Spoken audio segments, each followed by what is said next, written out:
Welcome to REWORK, a podcast by 37 Signals about the better way to work and run your business. I'm your host, Kimberly Rhodes. In their book, It Doesn't Have to Be Crazy at Work, co-authors Jason Fried and David Heinemeier Hansson talk about the wrong time for real time. And I thought this would be a good time to talk about that essay because it's all about chat. And I know when we released Campfire, a lot of people on Twitter were like, why does 37 Signals do chat? They don't like chat. It's actually not true. So thought we would talk about that today. Jason, do you want to get us started? I know we're not anti-chat, but there's just a right time for chat. Tell us a little bit about that. You know, we use chat a lot less than we used to. We primarily use it for, it's usually one-on-one. There's an awful lot of one-on-one kind of chat stuff, and then more on the social side of things. But work is typically done asynchronously. Long write-ups, long reads, comments on your own schedule. And I think that should be the default. So asynchronous, letting people read when they have a chance, letting people get back to you when you have a chance, not having this expectation of an immediate response. But chat, of course, is helpful and handy for all sorts of other things. Social components, one or two people, or well, not one, but I guess you could talk to yourself. Two or maybe three people here and there riffing on something quickly or throwing some pictures in something just to look at something together really fast or look at a couple links or whatever. But to sit in chat for hours on end, trying to work all day, is I think a terrible toxic soup. It's bad. It's a bad way to work, flat out.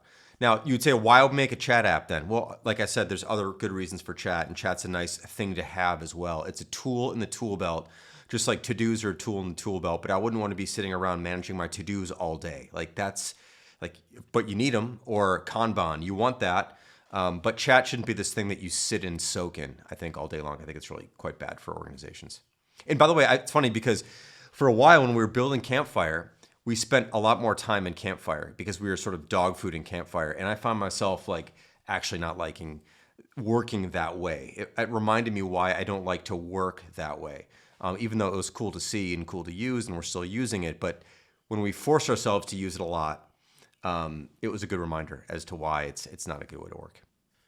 To me, the key difference with chat is trying to manage multiple balls at the same time. It doesn't work. It's the same reason why email is such a poor way to do project management. As soon as you have more than one or two people, as soon as you have more than one or two open questions, it just doesn't have its own single track. And if you try to jam that into to chat, like Slack has done with threads and so forth, it just becomes a mess where no one can find anything or keep up on anything. The beauty of the asynchronous communication that we default to, that Basecamp really encourages and enforces, is that everything has a permalink. Like, I will go to this comment thread to know everything about, our sidebar DMs. And it'll be able to live for a long period of time without scrolling off. We can have a to-do that we added 4 weeks ago, and it got an update 3 weeks ago, another update 2 weeks ago, and you can find all of the context in one place. Good luck trying to wrangle that context in chat. Chat is just interlaced with all the other discussions, including the social, including the work that's right now, including the work of yesterday, in one soup, and it just scrolls away. Now, you could try to do something about that, as I said, with threads or with search. And something like Slack has fine threads and good search, but it's the wrong tool. Again, this is such a proverbial example, but it's like you take your screwdriver and you turn it the other way around and you try to use it as a hammer. You know what? A hammer will actually be better. Like, it's got the weight, it's got the right material. You can knock in a nail with the other side of a screwdriver, but you really shouldn't, or you won't be having a good time trying to do so. And what I find so interesting about chat is that we've been chatting, Jason and I, and 37 Signals for literally 20 years.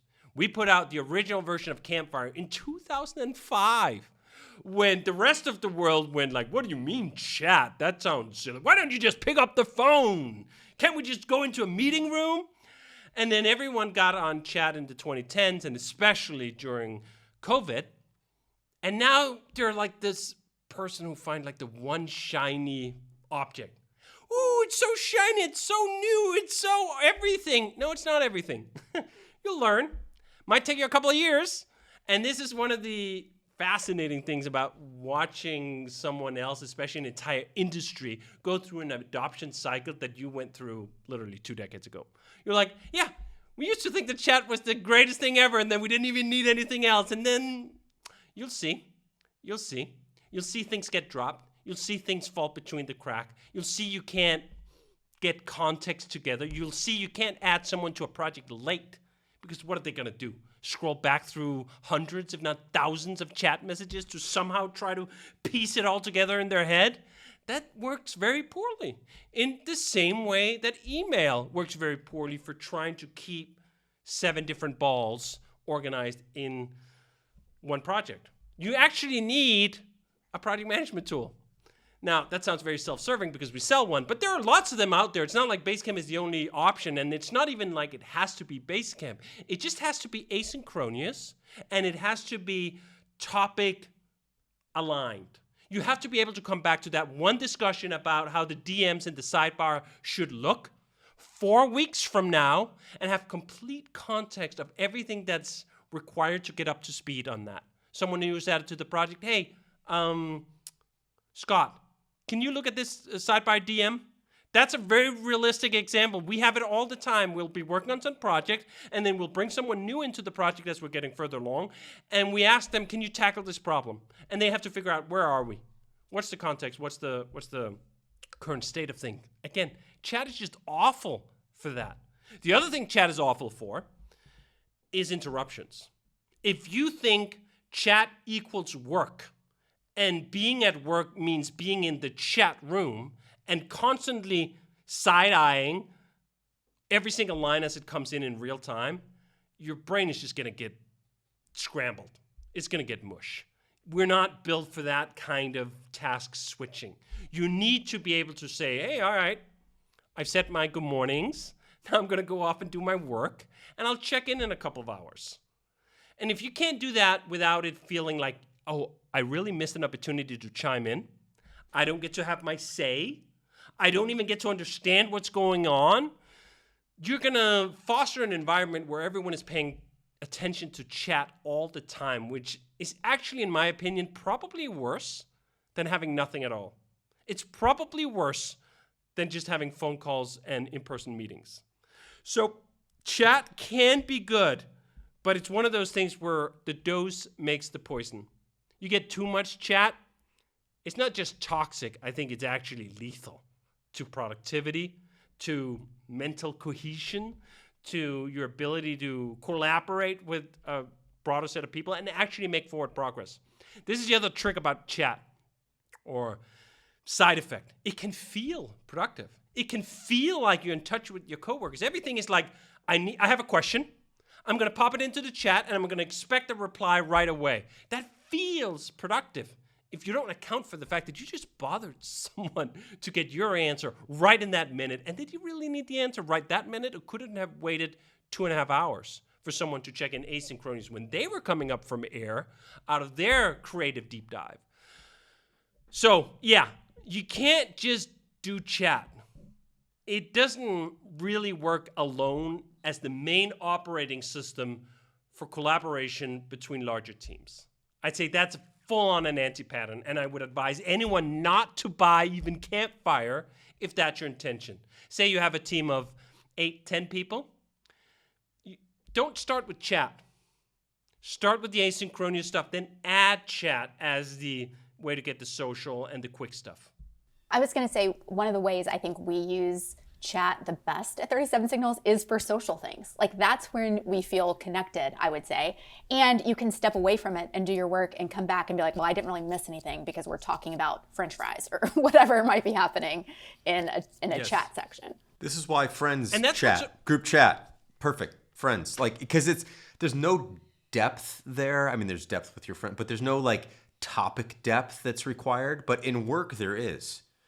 And you need to be able to go deep. And people would say, well, that's why Slack has threads. But it's not that. People who have not experienced true asynchronous work in a tool like Basecamp that is threads-based and topic-based from the top down everywhere, they have no fucking idea what they're missing. This is the thing. And this, by the way, I've been meaning to do a video called You Don't Fucking Know What You're Missing. And I'm going to do this at some point.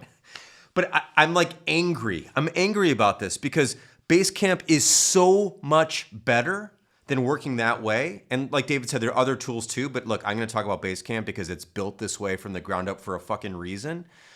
That it's so much better to work this way for so many different reasons. You get so much more leverage when you work this way. And people who have not been exposed to this don't understand it.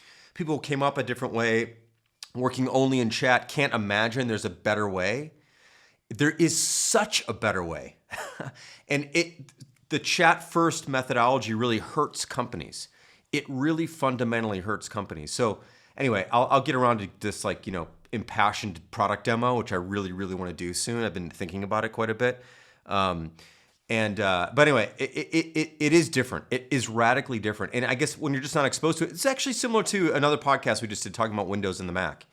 When you're like, the Mac is just the best. It's just the best always. It's always been the best. It's all I've ever known. It's all I've ever used. And the only thing that matters is the precision of the aluminum housing. And all, like, you actually realize maybe it's not that, maybe it's the best on some variables, but maybe it's not the ones that really matter. And maybe there's other things that matter too. And maybe you can actually make a lot of progress using something else and giving up other things. And same thing with the phone. Like, when you're cooked in a certain way and you're baked in a certain way, you just don't really realize that there's something else that you can try. So anyway, that's my little mini rant there. I think the proof is also just in the freaking pudding. The productivity that we're able to, I was about to say extract, which sounds like you think of people as resources, but the productivity we're able to post and impress on customers and the rest of the industry, how much software we produce this way could only be produced this way. There's no way we would be making products the way we do, be as productive as we are, be as on top of things as we are, if we had to do all of it just in chat. If that was literally the only tool we were allowed, our productivity would plummet. Absolutely plummet. We would not be able to have this overview. We would not be able to keep track of things. We would not even be able to maintain the same level of trust.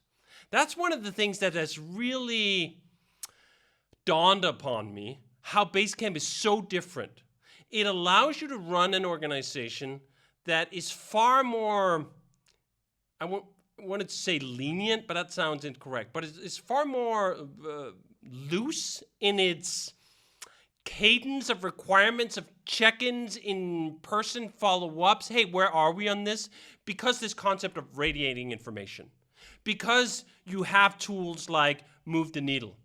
Because you have a way of getting an oversight on a lot of projects that are in progress at any one time. I mean, Jason and I, when we look upon everything that's going on inside this company, there's a lot going on. There's a lot going on. At most other companies, that level of inquiry into where are we, what's shipping, where's it going, requires meetings. It requires, hey, where are we? It requires pings. It requires all this kind of follow-up. And with Basecamp, it just doesn't. I'm remarkably surprised on almost a weekly basis. I'm like, you know what? I didn't actually have any status meetings. I didn't have any check-ins with people this week. And I know what's going on. I know where we are. I'm not stressed about any of the projects because I know these two over here, yep, they're dealing with that issue. These three, they're on track. And then we have the other four, they're coming up in 2 weeks' time. Cool. I can lean back and let people just get the job done. We ran a campaign on this slogan, actually, that was extracted from this observation. Just let me do my job. And it spoke to this feeling I think a lot of people have when they don't work this way, is that there's constantly someone tapping them on the shoulder. Where are we? What's next? Are you going to be done? When are you going to be done? Have you started on the other thing? What about the last thing? Is that done? That's just aggravating to have to work like that, to have to work with that level of persistent nagging. With Basecamp, you don't need nagging. The system sort of nags you, you could say. It'll post like, hey, can you answer the question of what did you work on today? But that feels so much less invasive than having your freaking boss breathing down your freaking neck to get an update on stuff. So it allows you to run a much higher trust organization. And that's one of those secret, you don't fucking know, as Jason would say. You don't know. You don't know what it could be like working like this. You don't know. And I've asked a lot of people this. You don't know what 5 hours without interruption even feels like. You haven't had that experience maybe for years. Literally been unable to conceptualize what a creative deep dive can feel like. I'm going to tell you, it feels amazing. Amazing. Like being able to just go like, bop, put a sock in it, all of it, right? No notifications, no nothing, just like the thing. I'm going to solve the thing, and I'm going to do it for 5 hours. And you know what? Tomorrow I'm going to do it for 5 hours too. That's not how most people work. It just isn't. And the productivity shows. A lot of companies have a lot of people, and they're not always getting a lot done. And the irony here is that no one likes that. No one likes not getting stuff done. Productivity is a sauce for good spirit, a sauce for motivation. When you're moving quickly and you look back upon the past week and you go like, wow, we got a lot of stuff done. I know where things are and I feel prepped for the next week. It feels great. And it feels like you can take the weekend off and be completely at peace. We did great work. Do you know what doesn't feel great? Getting to Friday and going like, oh shit, I had so much stuff, as a book title would be. It was crazy at work. Oh, what did you do? Oh, we did, yeah, and then the thing, and then, oh man, I had so many meetings.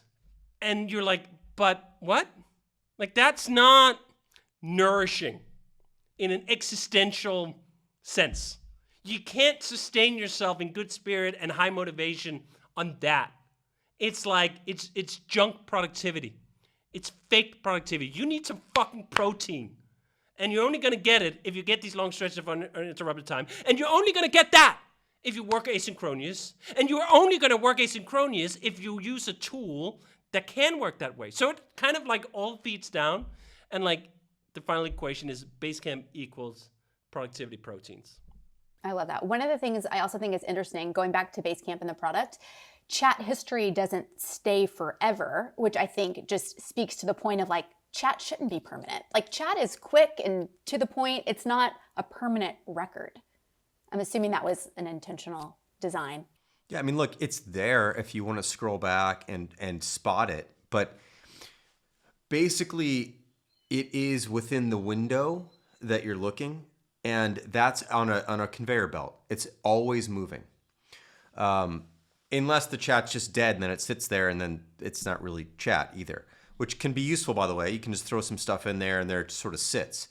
But if something's moving, it inherently is not going to be steady and stable. And what David's been trying to explain, and what I've been trying to get to too, is like the stability of knowing that this is the one URL that you have to go to only read about this particular topic and have everyone chime in one place is hugely valuable.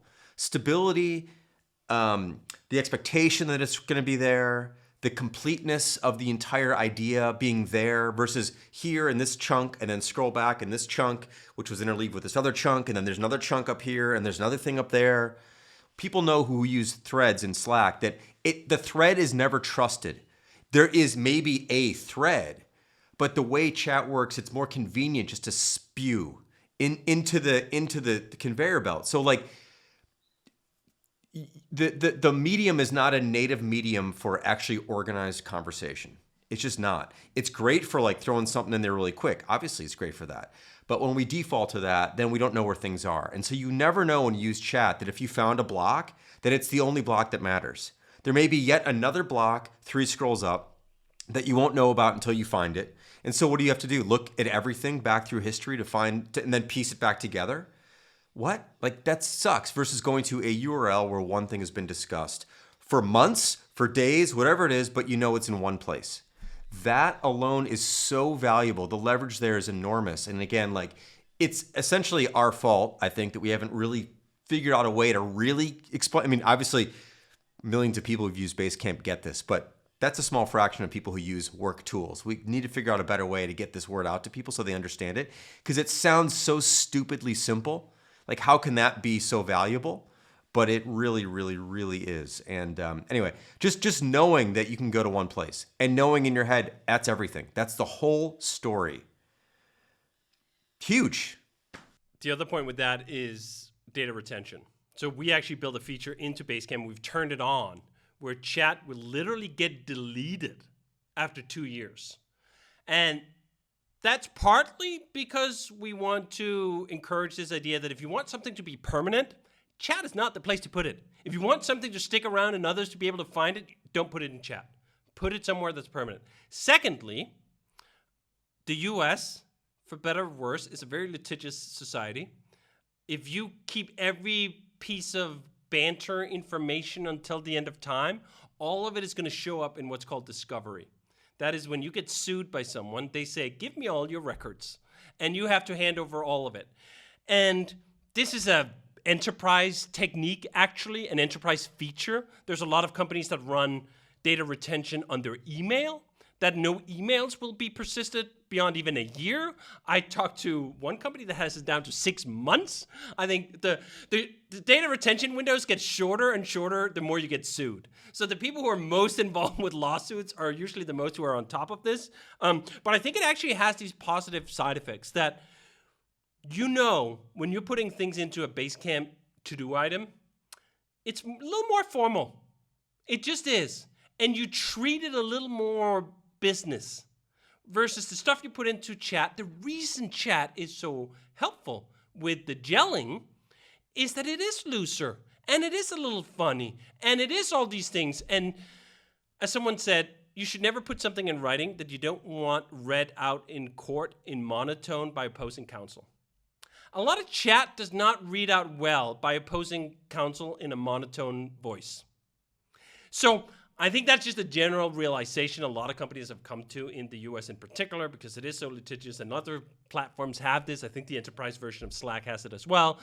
But you can also look at that constraint and go, we should embrace it for other reasons.